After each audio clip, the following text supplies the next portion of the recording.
Assalamualaikum warahmatullahi wabarakatuh. Perkenalkan, nama saya Cici Widianti dari kelas A2 Manajemen STIE STMB Bandung. Pada kesempatan kali ini, saya akan menjelaskan mengenai materi dari mata kuliah Pendidikan Agama 3. Materi pertama yang akan saya jelaskan kali ini adalah mengenai ahamiyatu ma'rifatullah. Namun sebelum kita membahas apa itu ahamiyatu ma'rifatullah, alangkah baiknya kita mengetahui terlebih dahulu mengenai ma'rifatullah. Ma'rifatullah berasal dari kata a'rafa ya'rifu ma'rifah yang memiliki arti mengenal. Menurut Ibnu Al-Qayyim, ma'rifatullah yang dimaksudkan oleh ahlul ma'rifah atau orang-orang yang mengenali Allah adalah ilmu yang membuat seseorang melakukan apa yang menjadi kewajiban bagi dirinya dan konsekuensi pengenalannya. Selanjutnya, saya akan membahas mengenai manfaat mengenali Allah. Yang pertama ada al-halifah. Di sini dijelaskan bahwa Allah Subhanahu wa Ta'ala menjanjikan kepada mereka untuk menjadi penguasa di muka bumi ini. Yang kedua, tamkinuddin, yaitu diteguhkannya agama Islam di muka bumi ini. Sebagaimana dijelaskan di Quran Surat An-Nur ayat 55, yang artinya, dan Allah sungguh-sungguh akan meneguhkan agama mereka yang diridhoinya. Selanjutnya, al-amnu. Di sini dijelaskan bahwa Allah Subhanahu wa Ta'ala mengkondisikan orang-orang beriman dengan rasa aman dan tentram setelah sebelumnya mereka ditimpa rasa ketakutan dan keresahan. Selanjutnya, al-barokat atau keberkahan yang melimpah. Sebagaimana dijelaskan pada Quran Surat Al-A'raf ayat 96, yang artinya, kalau sekiranya penduduk negeri itu beriman, niscaya kami tumpahkan kepada mereka rizki dari langit dan bumi. Tetapi mereka itu dusta, sebab itu kami siksa mereka disebabkan usahanya itu. Lalu, al-hayatun thayyibah atau kehidupan yang baik. Di sini dijelaskan pada Quran Surat An-Nahl ayat 97 yang artinya, barang siapa melakukan kebaikan-kebaikan, laki-laki maupun perempuan, dan dia beriman, pasti kami akan memberinya kehidupan yang menyenangkan, dan kami akan memberinya pahala sesuai dengan apa yang mereka lakukan secara lebih baik. Terakhir ada al-jannah atau surga. Sebagaimana dijelaskan pada Quran Surat Al-Kahfi ayat 107-108 yang artinya, sesungguhnya orang-orang yang beriman dan mengerjakan amal soleh, bagi mereka surga Firdauslah tempatnya. Mereka kekal di dalamnya, tak hendak berpindah darinya. Lalu, bagaimanakah ciri-ciri dari ma'rifatullah? Selanjutnya, saya akan menjelaskan tentang ciri-cirinya. Seseorang dianggap ma'rifatullah atau mengenal Allah jika ia telah mengenali pertama, nama Allah atau asma Allah. Kedua, sifat Allah Subhanahu wa Ta'ala. Ketiga, af'al atau perbuatan Allah Subhanahu wa Ta'ala yang terlihat dalam ciptaan dan tersebar dalam kehidupan alam ini. Dengan bekal pengetahuan itu, ia menunjukkan pertama sidik atau benar dalam bermuamalah atau bekerja dengan Allah Subhanahu wa Ta'ala. Kedua, ikhlas dalam niatan dan tujuan hidup, yakni karena Allah Subhanahu wa Ta'ala. Ketiga, pembersihan diri dari akhlak-akhlak tercela dan kotoran-kotoran jiwa yang membuatnya bertentangan dengan kehendak Allah Subhanahu wa Ta'ala.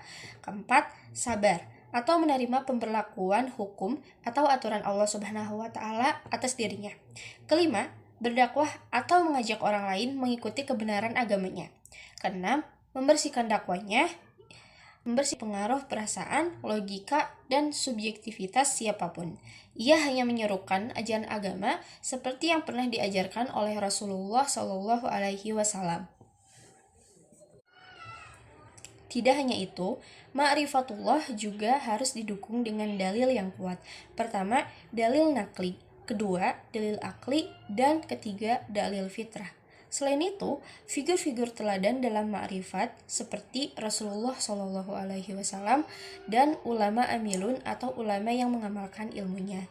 Kemudian, sarana-sarana yang mengantarkan seseorang pada ma'rifatullah adalah yang pertama, akal sehat, para rasul, dan ketiga, asma dan sifat Allah Subhanahu wa Ta'ala. Kemudian saya akan menjelaskan mengenai cara mengenal Allah Subhanahu wa Ta'ala. Agar manusia dapat mengenal Allah Subhanahu wa Ta'ala, ia harus tahu jalan yang benar untuk menujunya. Karena bila jalannya salah, bisa jadi ia akan tersesat. Orang yang benar jalannya hingga ia sampai pada tujuan sebenarnya, ia menjadi orang yang ma'rifah dan semakin yakin serta membenarkan keimanannya. Sedangkan orang-orang yang tersesat jalannya tentu tidak akan sampai pada tujuan sebenarnya. Cara menuju atau cara mengenal Allah Subhanahu wa Ta'ala. Pertama, jalan yang dilalui bukan atas dasar petunjuk Islam.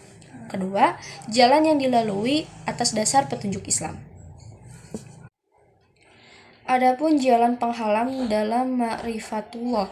Yang pertama ada al-kubru, sombong, lalu ada az-zulmu atau zalim, selanjutnya ada al-kazibu, dusta, keempat ada al-fusuku atau fasik, lalu ada al-kufru atau ingkar, lalu al-fasadu, fasad, selanjutnya al-ghaflah atau lengah, lalu kasratul ma'asyi, banyak perbuatan durhaka, dan terakhir ada al-irtiyab atau ragu-ragu. Kita masuk ke materi yang kedua. Pada materi kedua ini, saya akan menjelaskan mengenai at-thariq ila ma'rifatullah.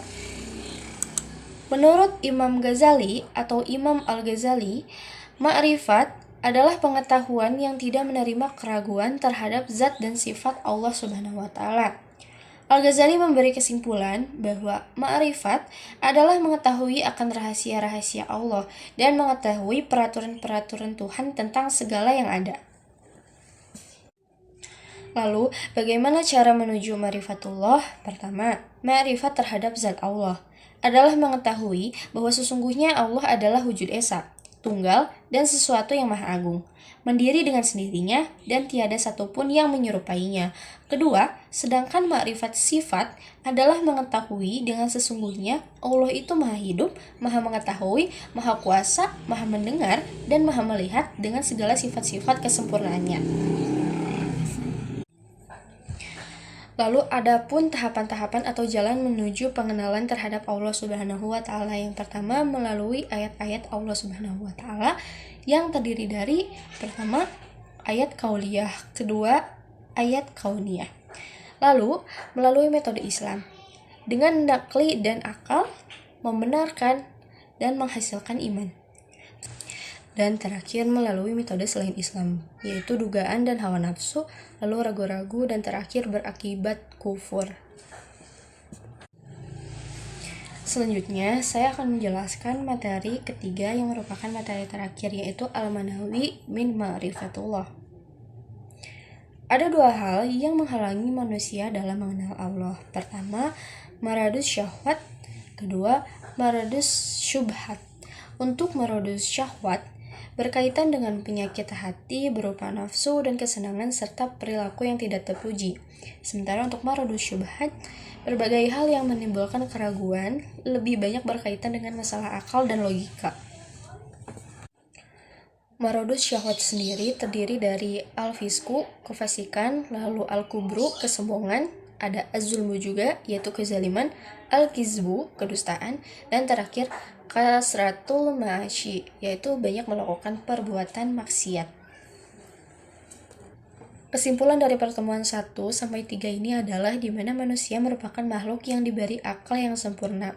Tatkala akal tersebut membawanya kepada sesuatu yang diinginkan, tetapi alangkah baiknya jika hal tersebut digunakan untuk sesuatu yang memberikan manfaat, seperti untuk meningkatkan keimanan kita kepada Allah Subhanahu wa Ta'ala dengan cara semakin mengenal Allah dan juga rajin beribadah kepadanya.